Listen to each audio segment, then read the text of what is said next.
Vous allez faire votre marché à travers les 200 manifestations. On ne va pas toutes les présenter quand même, Pierre, c'est impossible. On va commencer avec l'affiche. L'affiche du festival de Radio France à Montpellier, Languedoc-Roussillon. C'est un peu long, c'est un des noms de festivals les plus longs qui soit. Ça c'est l'héritage. Languedoc-Roussillon. Et encore, vous n'avez pas droit à héros, sinon ça ferait Radio France à Montpellier, héros, Languedoc-Roussillon, agglomération. Voilà. Alors pourquoi Louis XIV ? Pourquoi Louis XIV ? Parce que d'abord c'est un des plus bels endroits de Montpellier. C'est à dessein que je dis Montpellier, je milite pour... Parce qu'il y a deux ailes. Oui, je milite pour qu'on se remette à dire Montpellier, parce qu'étymologiquement, c'est... Ça vient de la voix de la SNCF qui dit Montpellier, Montpellier. Ah oui, peut-être, ouais. Oh, peut-être, pas sûr. Mais bon, oui, Montpellier. Voilà, oui. sur le festival de Montpellier. Louis XIV, c'est le Pérou. Nous, on dit Miss Montpellier, d'ailleurs. Oui, oui. C'est le Pérou, c'est un des plus bels endroits de Montpellier. Et en fait, il y a une thématique forte dans le festival cette année, c'est sur musique et pouvoir, les relations entre la musique et le pouvoir. La musique classique, elle a ceci de particulier qu'elle a été depuis 1000 ans, pour le meilleur et pour le pire, associée au pouvoir politique et au pouvoir religieux. Et donc c'est ça qu'on a essayé de décliner pour une grande part dans la programmation. Et il y a un concert emblématique de ça. C'est le 24 juillet, c'est le concert des 24 violons du roi. 24 juillet, 24 violons, exactement. Les violons du roi. Regardez, on a des images, on va parler en même temps que la musique, on n'a pas le droit. Expliquez-nous. Alors les 24 violons du roi, en fait, c'est le plus vieil orchestre au monde. Ça a été créé à la fin du XVIe siècle, donc avant Louis XIV. Par la cour du roi de France, et c'est devenu un outil de propagande, enfin c'est devenu le bras armé de la propagande de Louis XIV. 24 violons parce qu'il y avait 24 violons, mais il y avait d'autres instruments, c'était un orchestre plus grand, et cet orchestre a fasciné toute l'Europe et ensuite a modelé est devenu le modèle pour les autres orchestres européens. C'est-à-dire l'orchestre symphonique qu'on entend aujourd'hui dans les salles de concert, dans les films. Ah oui, c'est un modèle français. Voilà, il vient des 24 violons du roi. Mais ce qu'il y a de plus intéressant, c'est qu'à l'époque, les instruments n'étaient pas si standardisés. Et depuis quelques années, le Centre de musique baroque de Versailles reconstruit les instruments, d'après des gravures, qui ont disparu. Et ces instruments, ils vont donc être montrés pour la première fois. Cet orchestre, on l'a donc réinventé, reconstruit, et on va donc entendre des instruments nouveaux, et on va entendre le véritable son de l'orchestre. Actuellement, il y a les violons, les altos, les violoncelles, les contrebasses. Donc la gamme est plus large en fait. Voilà, c'est-à-dire que ce sont des violons avec des formes différentes, des violoncelles avec des formes différentes. Les instruments étaient ils étaient moins standardisés. Donc il y avait au sein de l'orchestre des instruments de taille et de forme plus différentes qu'aujourd'hui. Et je dois dire que c'est au Festival de Radio France et Montpellier qu'aura lieu cette première le 24 juillet, et qu'ensuite, la seconde fois que sera montré l'orchestre des 24 violons du roi, c'est au Proms à Londres le 28 juillet. Et oui, Montpellier, le festival de Radio France à Montpellier qui est expert dans ses propositions nouvelles, redécouvertes de partitions très souvent trop ça, c'est un héritage oubliées. de René Coering, qui avait construit un festival intelligent, un festival où on n'entend pas forcément les choses qu'on entend ailleurs. On n'entend pas forcément la Traviata, on l'entendait souvent. Mais on l'entend aussi. Enfin, pas cette année, mais non, il faut alterner entre les grands tubes de la musique classique, parce que souvent les grands tubes sont aussi des chefs-d'œuvre. Il ne faut pas avoir de mépris pour les grandes œuvres populaires. Mais c'est aussi un festival qui défriche et qui permet de faire renaître des œuvres que parfois l'histoire avait injustement oubliées.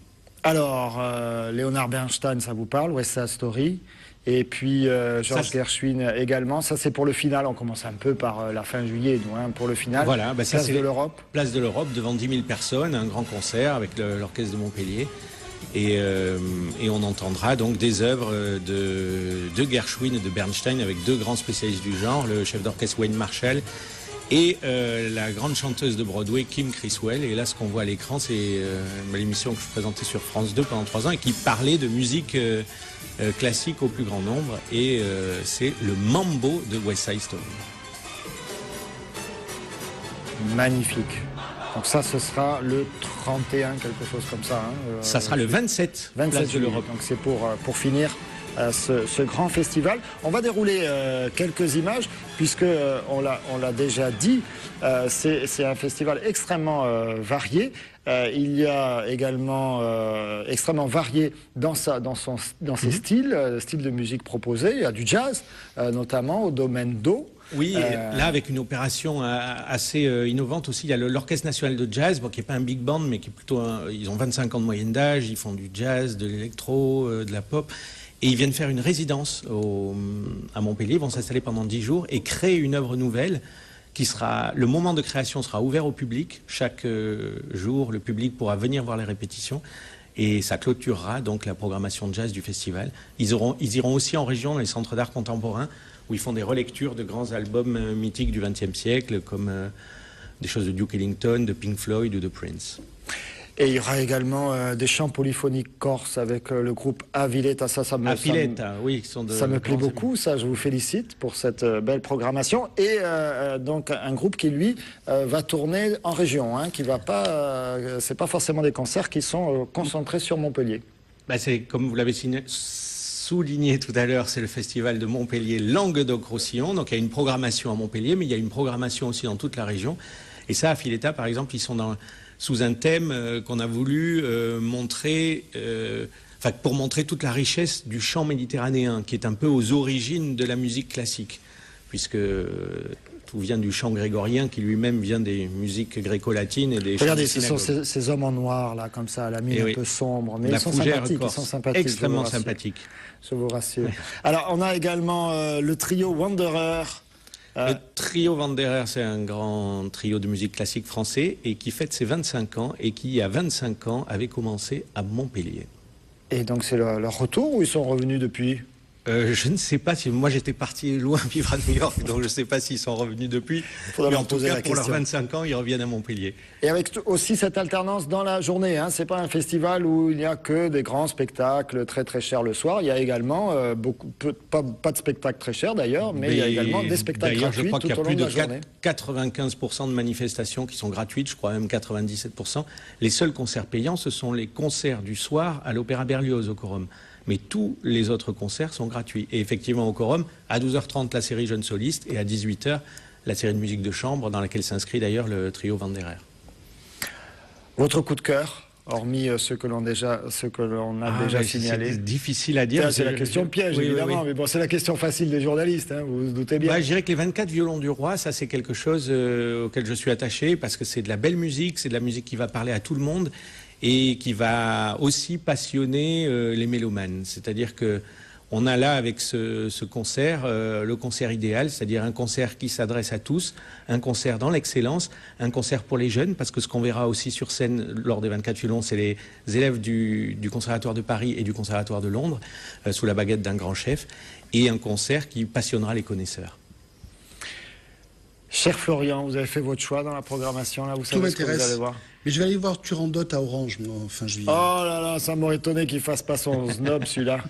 Bon, c'est pas mal aussi, Orange, mais bon. C'est très bien, mais c'est pas Montpellier. Voilà.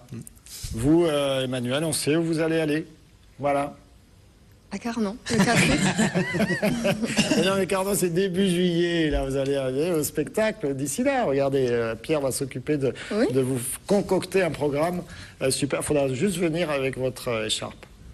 Pas de problème. Voilà. On a mis ça au point avec Marie-Charlotte. Avec Marie-Charlotte. Vous, Marie-Charlotte, vous êtes une habituée du festival Radio France. Bien sûr.